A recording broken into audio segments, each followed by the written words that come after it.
kuishinda nafsi ni kufunza nafsi yako kutulia. Maana nafsi iko na kelele, nafsi inapenda kelele. Ifunze kutulia. Funza nafsi yako kutamani vitu za Mungu. Funza nafsi yako kusoma neno la Mungu, maana nafsi imebeba akili. Nafsi ni akili, nafsi ni hisia, na nafsi ni maamuzi. Sasa akili yako ni lazima uilishe na vitu vile vya Mungu. Ni lazima uilishe chakula kile cha Mungu, maana maandiko yanatuambia kwamba mwanadamu hataishi kwa mkate tu. Hautaishi ukisikiliza mwili peke yake. Ishi kwa neno lake Mungu. Sasa ndio maana watu wanaweza kuabudu pesa,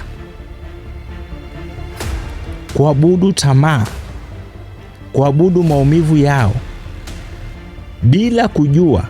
Kwa nini? Kwa sababu ndani ya nafsi ya mwanadamu kuna kiti cha enzi, na ile kitu ambacho kinachotawala siku yako, hicho ndicho kilichokalia katika kiti chako cha enzi cha nafsi.